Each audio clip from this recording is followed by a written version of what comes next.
How hard did you push it? Till I black out? Yes. Numerous times, yes. Press the button, it goes a little foreplay, a little bit of foreplay. What's happening, Municipals? This is Big C and Ashton. We are talking Pacific Northwest golf. How you doing, buddy? It's only been a few days, but already missed.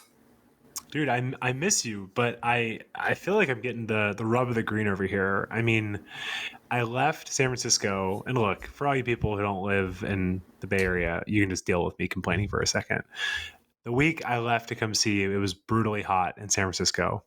I come to Portland for 9 days, had a wonderful time. Literally rained the whole time. I played golf 5 times, rained on me every single time. And Sunday at Wildwood, which is a separate podcast, separate story. It's just dumping. It's like, what are we doing? Like, what's going on here? And you know me, I told you in the South, it rains all the time in the summertime, pop-up showers. Nobody plays golf. I'm in California where there's no water. So getting dumped on playing golf is not what I expect. Then I come home. They lost Liz's luggage on the way home. Shout out to Southwest. Also, Southwest, for all you people, they have a policy.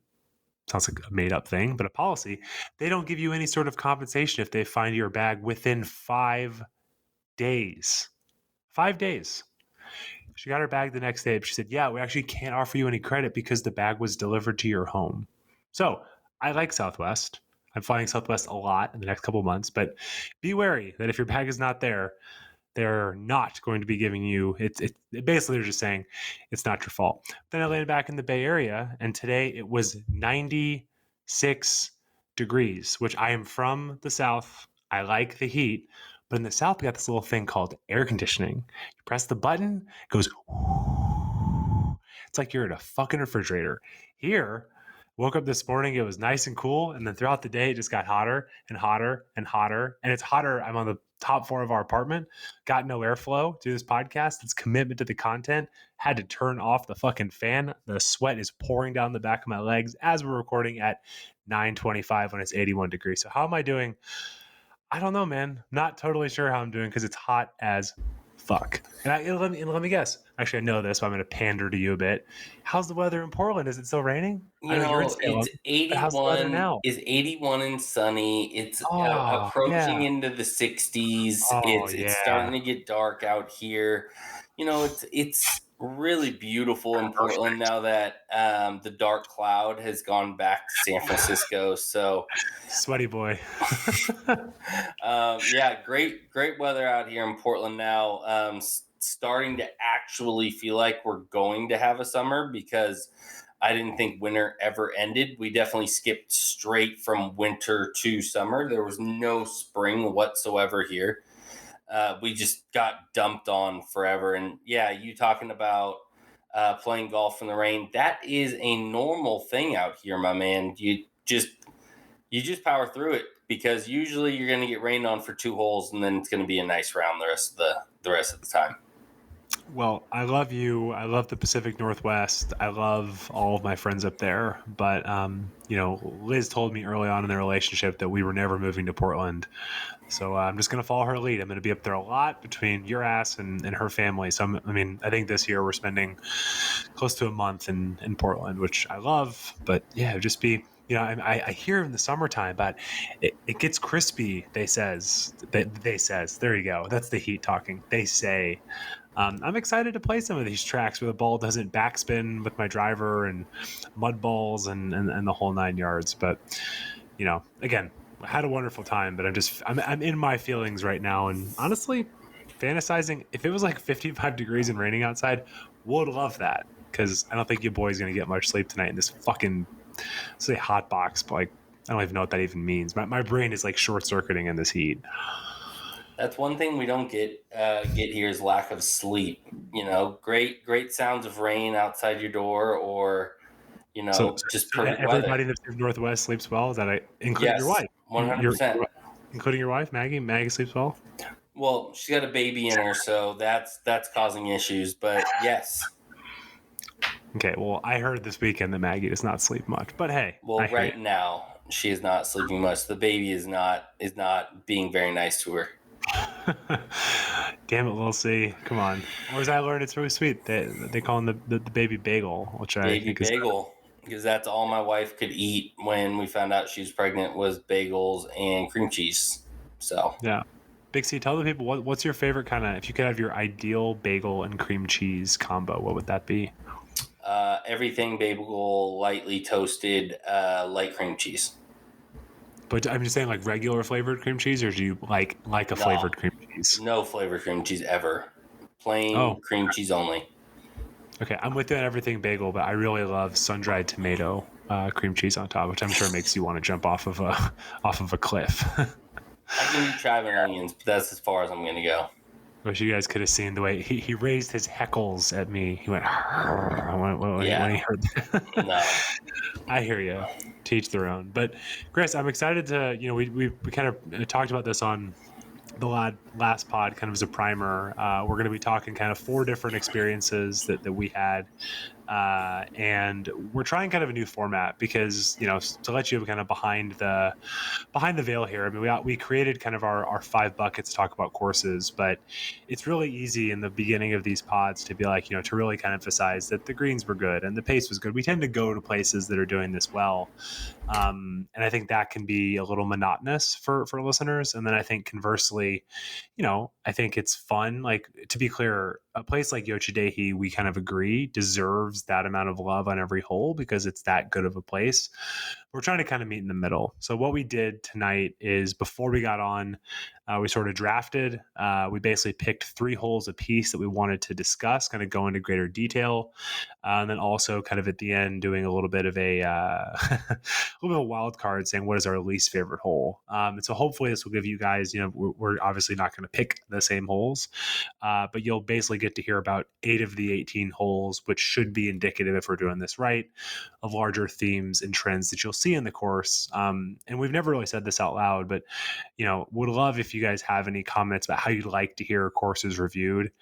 Give us some feedback. We're trying to kind of innovate and keep it fresh, because as fun as it sounds to kind of go into a deep dive with your friend about courses, we're at probably 45 courses now. And again, we're just trying to make sure we don't get desensitized, to kind of try to mix it up. So with that in mind, Chris, tonight we're talking about Chehalem Glenn. I don't know much about Chehalem Glenn other than it's by your favorite designer, Peter Jacobson, but you want to give the people some context? Fuck you, Peter. He really doesn't like Peter Jacobson, but you want to give, I think what's also helpful too, for me as a non-Portlander, tell me a little about Chehalem Glenn. Where is it? How close is it to the greater Portland area? Just some context before we dive into the holes. Yeah, so Chehalem Glenn is located just south of Portland, actually in wine country, or on your way out to wine country in Newberg, Oregon, which is just southwest of I-5. And so, cool course, semi. There are some good holes out there. What I do love about Chehalem is price point. They're very, very welcoming to families, kids. They have this great putting course that they built out next to the driving range that's absolutely free to the public. And it's one of those things that we talk about that I think is a wonderful draw to newcomers of the game. I've actually brought my wife out there when I bought her own putter. It's a Bettinardi that's like rose gold, and she calls it the Queen Bee. She calls it Beyonce.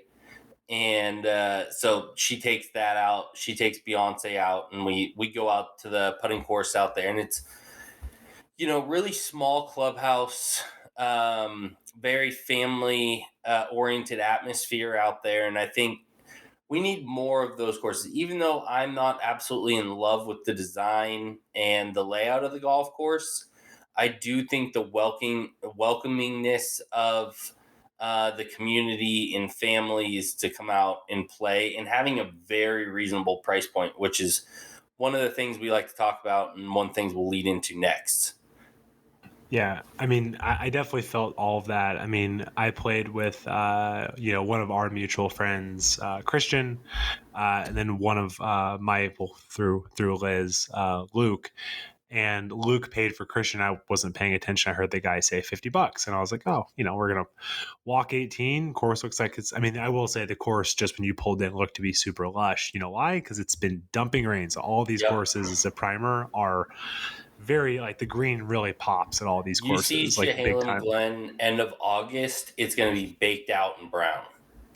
Yeah, that's again. I'm excited to see that. I'm coming back at the end of August. So for the love of God, let's actually see that. But it turns out that it was $25 each. He had paid for Christian. I mean, $25 is great. At the turn, we grabbed a White Claw. I think it was $3 or $4. And then, as you said, Chris, I mean, the thing I wanted to really you said it, but I really want to emphasize, the practice facility was good, but that. I was like, what is this? And yeah, the putting course, and there was a dad with some kids, was great. And also I heard anecdotally from, friend of the pod, Zach, from Northwest Golf Guys, that used to be a terrible par 5. I think you hated that hole. Zach mentioned hating that hole. Travis mentioned hating that hole.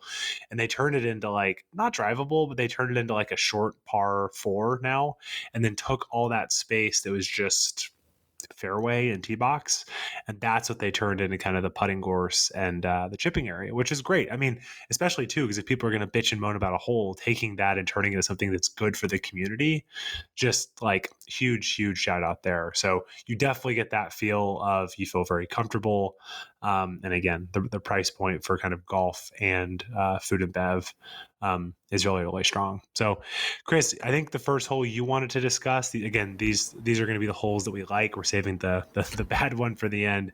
The first hole that you wanted to discuss was number 5. Tell me about number 5. Yeah, so number 5 is, I mean, if you're playing from the tips, it's a pretty decent sized par 3. It's 204 from the back tees, 184, and then 164 from the whites. So pretty long. What I love about it, it's a very difficult tee shot, and it will mind fuck you right off the beginning. It's got trees on the left, trees on the right, big ravine in the front of in front of you that leads all the way up to the green. There's a little patch of, I guess you would consider it fairway, that kind of leads up to an assortment of bunkers, one on the right and 2 in the back, into kind of a kidney-shaped green that runs vertically to the actual hole. And it's a really challenging hole, but I think it's probably one of the more picturesque holes that you're going to run into on the course. And it gives you a hefty challenge, right off the bat, on the front 9, where the front 9 can be a little bit mundane, a little bit flat. So this kind of shows you a little bit of the elevation of the topography that you see out on the course. I really dig this hole. Yeah, Chris, I said this. I don't know if this will resonate with you. The hole when we walked up, the first thing I thought is it reminded me of number 2 at Poppy Hills.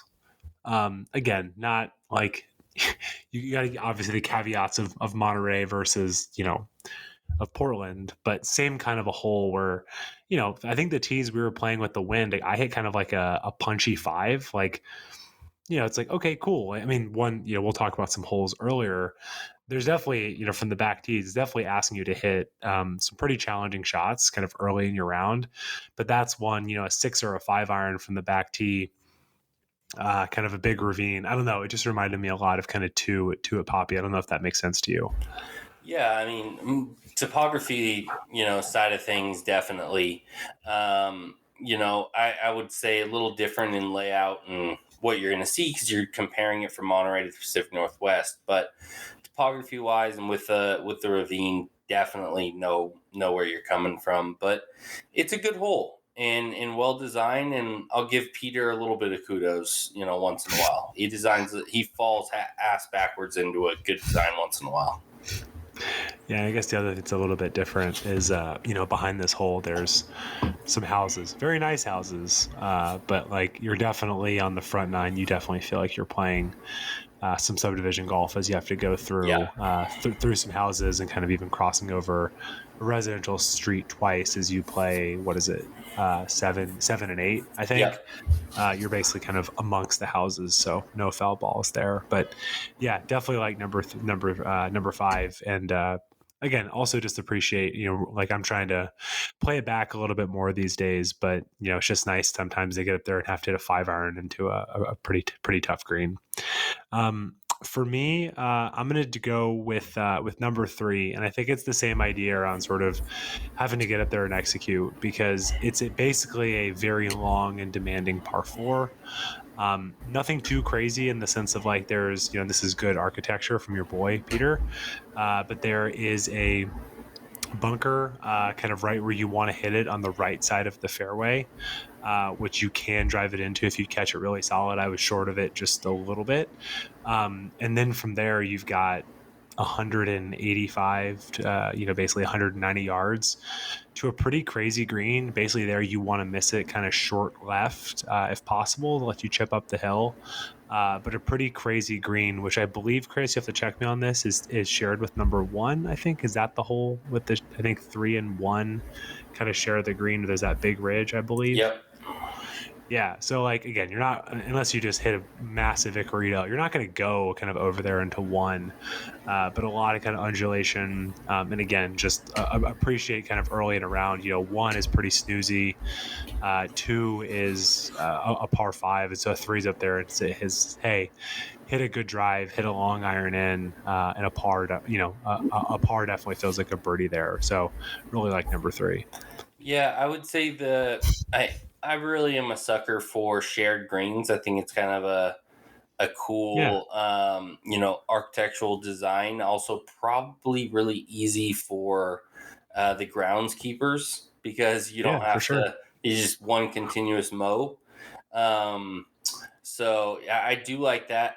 In my opinion, number 3 is pretty boring hole until you get to around the green, just because it's really wide open. I mean, there's trees, but they're very small, newly planted, and it's really flat. That's the one thing you're going to get on the front 9. The majority of the front 9 is pretty flat, so you don't have a lot of undulation, topography changes throughout it, and so.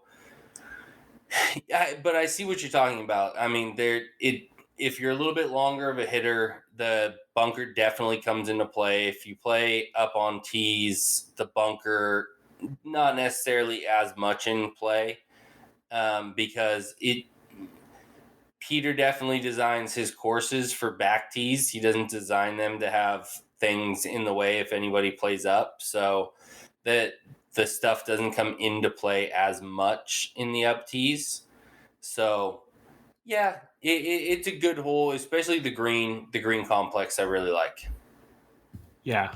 And one thing I think also, because I want to make sure we kind of hit on themes as we're kind of going through these holes as well. The way that I felt, one place that we've talked about, Chris, that I really, really enjoyed is the reserve. We played the South course there, and I don't think you've actually played the North course yet, which we'll have to do together.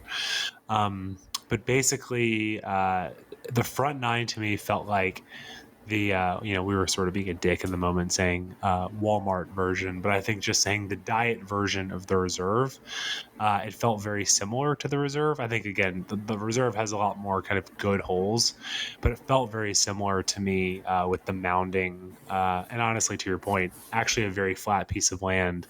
And when I saw kind of some of those mounds, I was like, it's kind of like the reserve. Yeah, there's some similarities. I mean, condition-wise, the reserve is usually always going to be a little bit better. But, I mean, you're also comparing a $45, $50 rate to $100 rate. So, there's a big difference between the two. But, yeah, I totally get what you're talking about with, a bit of mounding throughout the fairway. But not bad. Yeah. Okay, so for you, the rest of your selections will not be on the front 9. Your next hole is 15. Tell me about 15. 15 is a cool hole. It's a good hole. It's a really good hole. So you've got Do not hit driver. No need to hit driver. So it's not a particularly long hole. From the tees I would play, which is the one ups, would be 332, where Ashton would be playing from would be 345. So it's really not a long hole. You have water on the left hand side, and to reach that water on the shortest part of it is about 200 yards from the back tees where Ashton would play. Probably about 180 for me from the tees that I would be playing from. So you really just want to hit one of your most accurate, long clubs in the bag. So if that's your 3-wood, that's your hybrid, whatever it may be, that was going to get you about 200 yards. That's about what you want to saw off, because you're going to have about 130 to 140 yards in, once you get out there. You just don't want to get into trouble with the water on the left. You have water on the right, doesn't really get you in trouble at all. It's not in play at all. But I really love this hole because it can be played as a risk reward. I mean, you could play it really safe and have 160 yards in and play it short of the water on the left, so it's not in play at all. But then you're risking hitting over the water 160 yards. It could be tricky for some people, where I think kind of cutting the corner, because it doglegs left over the water, and then you've got this oblong shaped green back to front that has a bunker on the right hand side. And so if you can punch it out there about 200 yards, leave yourself in 130, it's a very scoreable hole. And I really like that about it. It gives you a challenge. You can get in trouble. You can get a high score on this hole if you're not hitting it in the right place. But if you do, it's going to really reward you. And I love a hole like that. Yeah, it's interesting. That's why I'm kind of glad we're doing this kind of back and forth, because I wouldn't say that I think it's too hard, but like I didn't feel this hole was scoreable at all, because I got good intel from Luke and Christian not to, they both told me, they're like, do not hit a club over 200 yards and just aim it to the right. Do not go anywhere near that water. I didn't realize how in play that was, but I had kind of a 5-iron, and I had like a 9-iron in, pulled it a little bit. And I don't even emphasize this, Chris, but like it's a really, especially if when it wasn't quite so wet and the greens are a little burnt out, pretty tough green. Like I missed it to the right, and then the pin was kind of up on the shelf. And again, it was too wet. Greens were good, but the green was simply too wet to be too too much going on. But I could definitely tell if that place was a little bit firm. If I catch that, one groove low and fly a little too far, it can go all the way down into that bowl, which I think that bowl would be, I guess to your point, I should say this. If the pin is in the bowl, it's very, very scoreable. You just hit it up on the right, spin it down. But where the pin was, at least when we played, it was like, wow, there's a lot more. Christian left his putt short, or Luke left it short, and he had a pretty long putt with all this undulation. So yeah, I mean, again, to the same point we're talking about, in the same way that I enjoy having to hit driver 5-iron, it's always kind of nice to get to a hole that, I know some people don't love it when a golf course sort of tells you what to do, but to take not just driver, but kind of really any sort of wood out of your hand and say, no, you need to hit a good iron shot and a good approach shot. And at least in my mind, unless the pin's in that bowl, it's kind of get out of there with a 4. But I definitely, now that we're talking about it, agree with you when the pin is in the bowl. And that's what I would say is I love a hole that's versatile. If let's say you're playing a 3-day tournament out there, 2-day tournament, they can place the pin in multiple spots. And one day it's scoring over birdie par. fest. The next day it's a birdie fest. And it's like, that makes a very well-designed hole because it can be played either way. And I mean, if you are a long hitter, I mean, it's only, 352 from your tees. I mean, if you can carry it, if you know for a fact you can carry it to 80, and I mean, you get within a pitch and putt. I mean, and it's definitely doable. There's room to be able to run it out on that fairway if you can cut the corner over the water. I mean, you just have to know and be confident with the 280 carry, which not a lot of amateur golfers have that in their bag, but it definitely gives you many, many, many options depending on the player that's playing it. That's a good point. I mean, if I ever get to where I'm hoping to go and hit my kind of like power cut, if I aim it on the right side of the fairway and hammer a power cut, it could kind of get up there by the green for sure. Especially, again, when it's a little burnout. Yeah, you can get it rolling up there. But again, options. That's the biggest thing we're always going to talk about. Options, options, options. Yep. Okay. So for me, we have number 8. Number 8 is the setting is a little bit of a tough scene just because this is on the front 9, obviously, where I mentioned there's a lot of houses.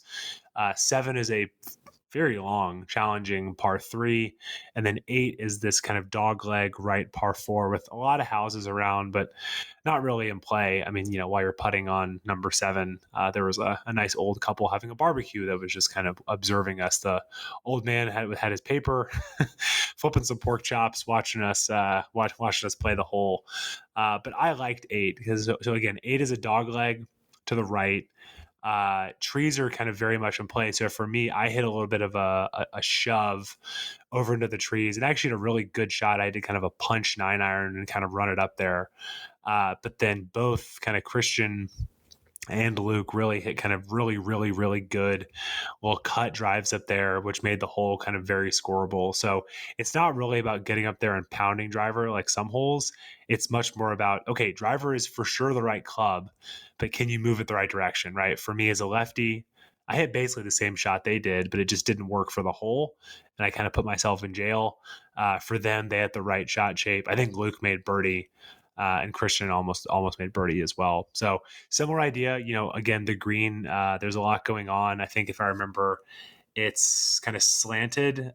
So it's, it kind of goes from left to right, bunker kind of over. So, like kind of over the kind of long right of the green.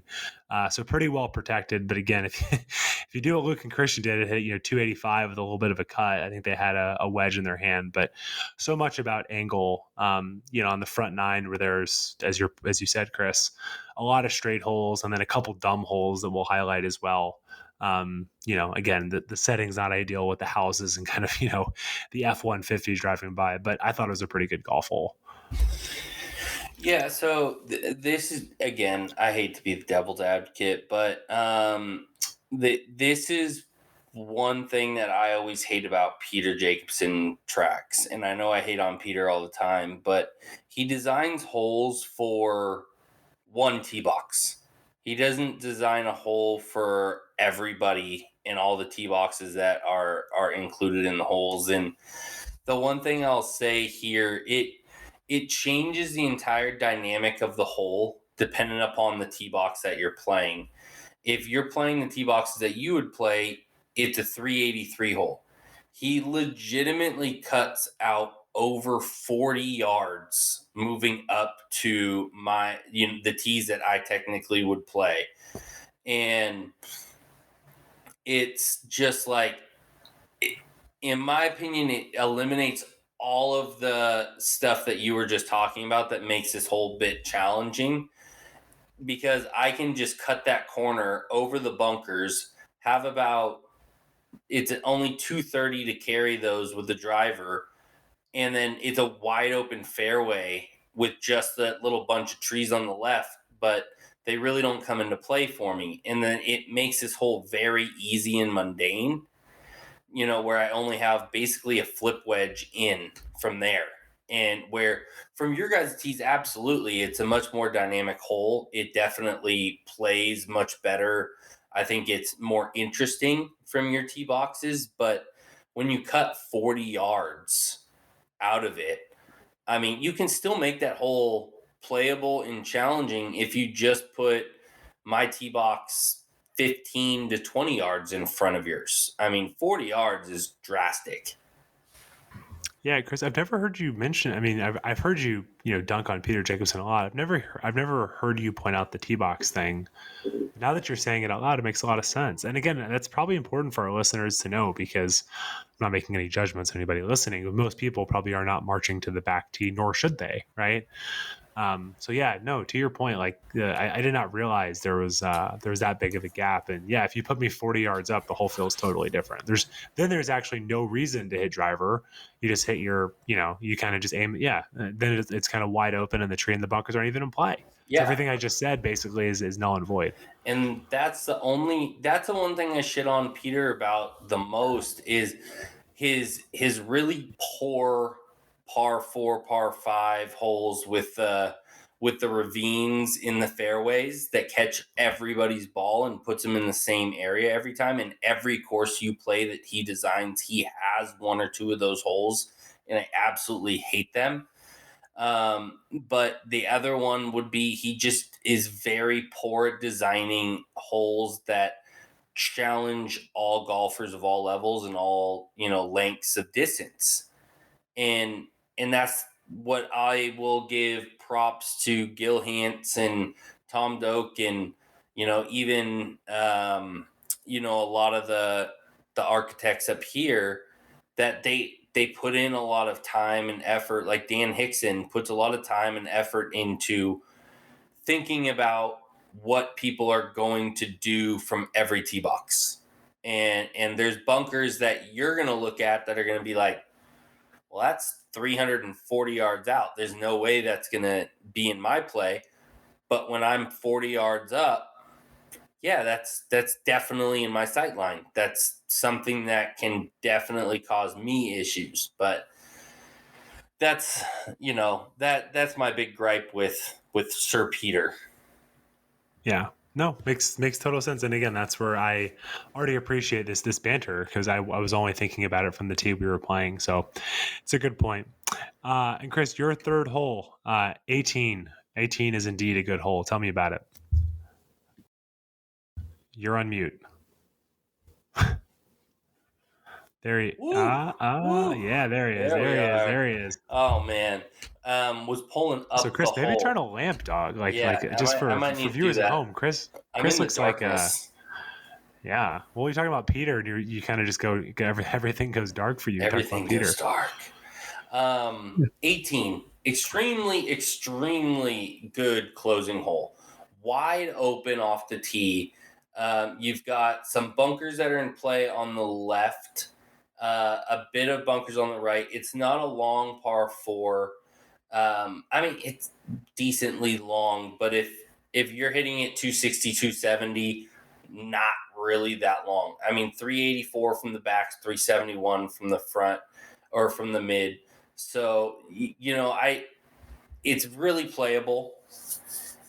What I love about it is the approach shot to the green. You kind of have to hit it through this tighter chute of trees that reopens into basically a second fairway to a very protected green with bunkers on the front, left, and right.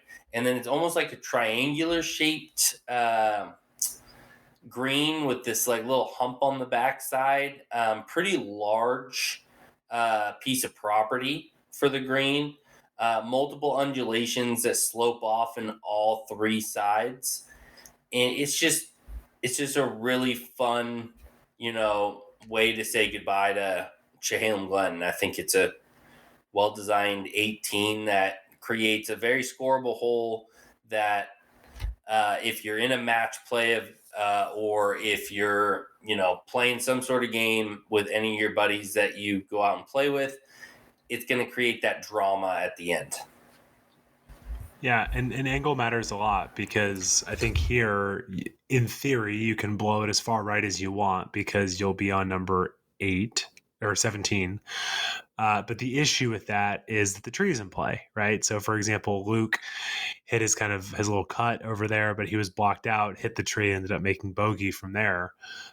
Where the ideal angle is kind of down the middle or the left side of the fairway, but there's more crap kind of over on the left side. You got the bunkers on the left. Yeah. So it's actually asking something of you. And Chris, I think to the kind of big maybe a theme here, I think that it's asking something regardless of how far you hit it. Right? It's not like it only challenges me and not you.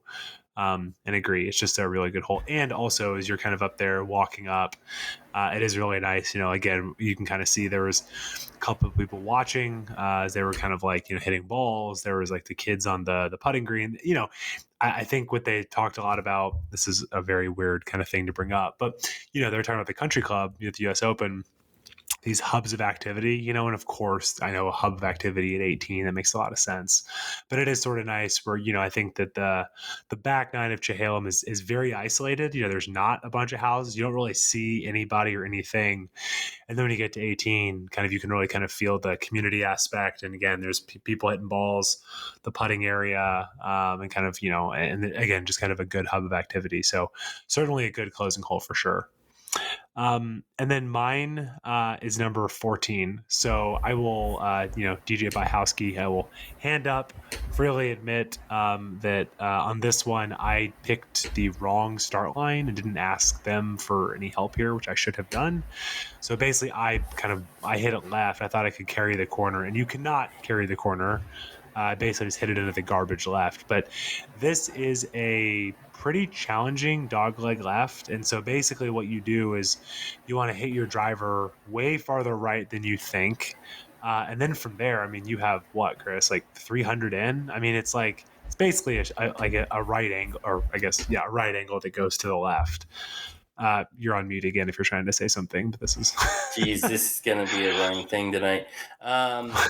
For your tees, it's almost 600 yards. One thing is crazy. You are elevated on your tee box, so it gives you a little bit extra leverage. But if it is playing soft and, it just rained in Portland, I mean, you're not going to get much help there. But in the summertime, it definitely plays a lot shorter than what the number is, just because you're going to get a lot of roll to it. But there's so much trouble on this hole that it really forces you to hit multiple good shots to be able to even run away with a par on this hole because of all the water, the trees, multiple bunkers, challenging green. It's an immense amount of, trouble that you can get yourself into. And you think you might be in the clear when you hit a good drive, but now you got to hit a good second shot that also stays clear in left of the water. That then allows you a good approach shot from there, because there's no way you're getting on this green in two. No. I think Luke hammered his drive and hit 3-wood and then had a full wedge in from there. But one thing that I think I learned by accident is kind of hit a pull hybrid.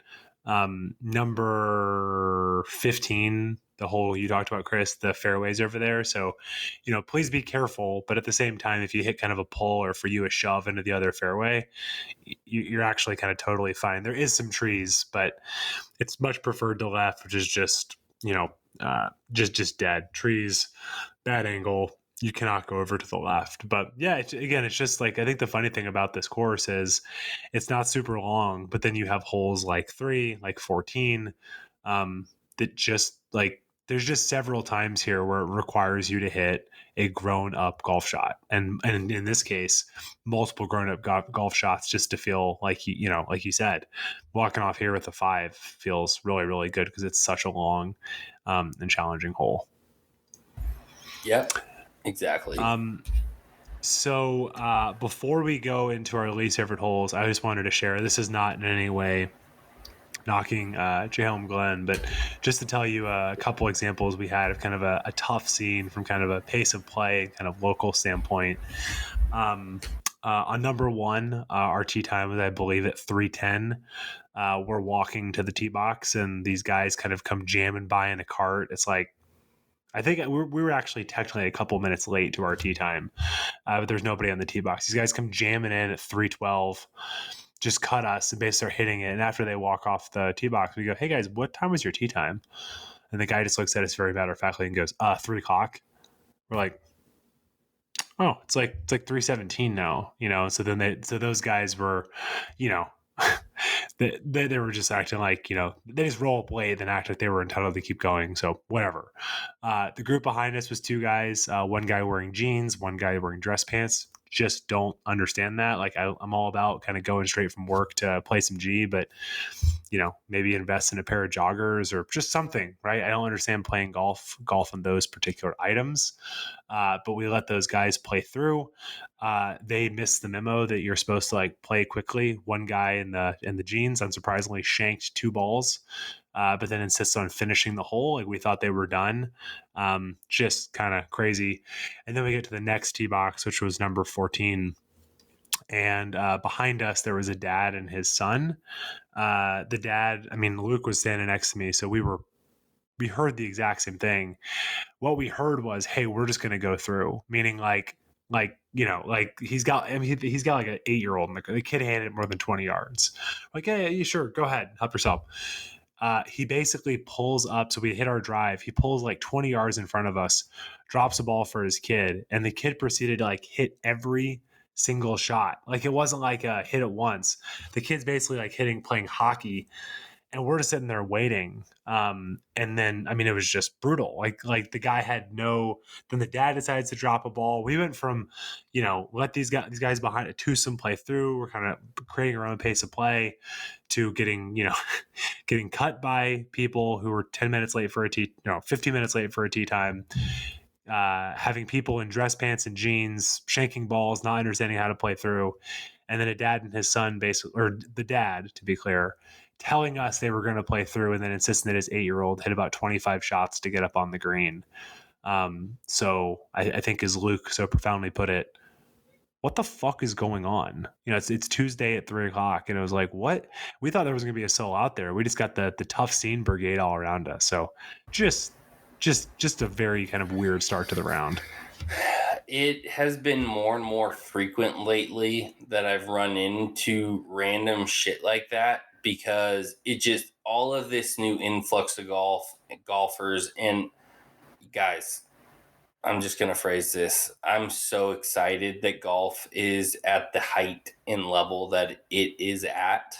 It is one of my favorite things, is the reason I've dedicated my life to the game practically. But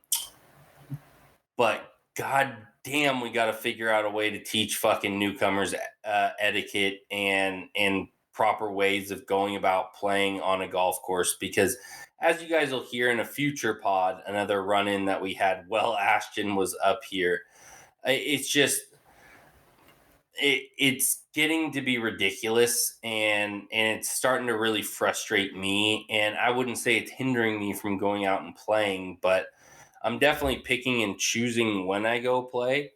And the gamers game early in the morning, or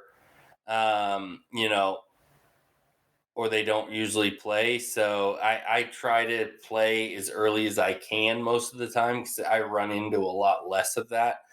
I've noticed twilight on weekdays and anytime after noon on weekends, it's just fucking brutal. It just everybody's out there playing. They don't know what etiquette is. They don't know what rules are.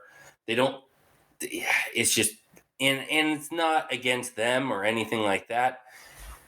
There's no way to learn these things. We in golf as a community have not created a proper way to teach new up and coming golfers these proper etiquette tools. And there's got to be a way out there that we can figure out to teach these guys, because it's fucking brutal. Yeah. So, yes, we will discuss the other situation on a future pod. But to wrap it up on a negative note, Chris, you hate number 10. No, well, you said we wrote down 10, but 11's the worst really the one that I hate.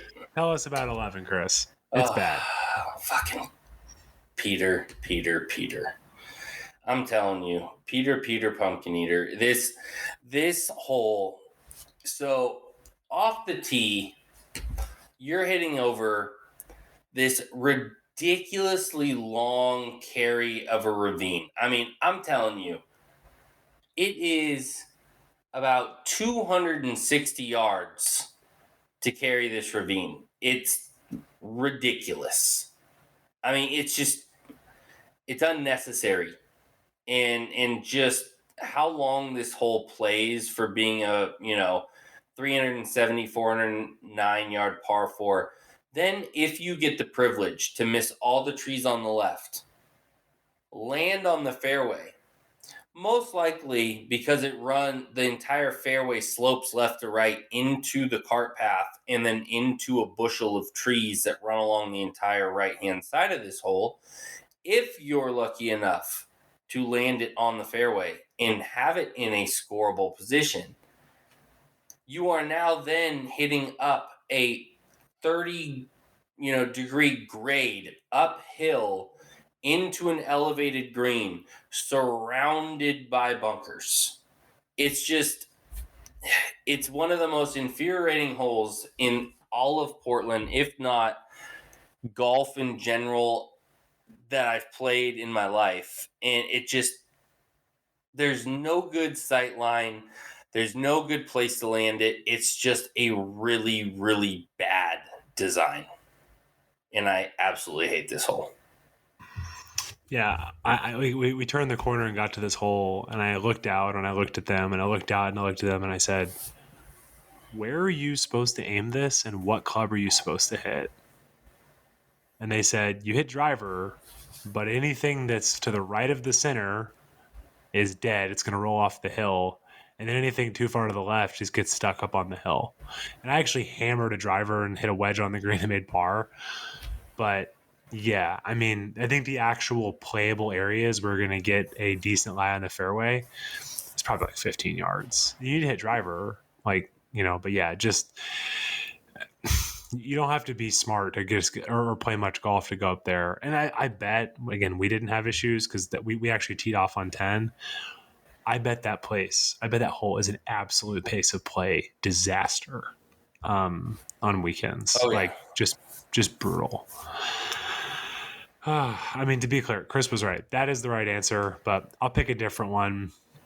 We've talked a lot about, unique and quirky. I don't like gimmicky, and I think number 9 is very gimmicky. Yep. Same idea. We get up there.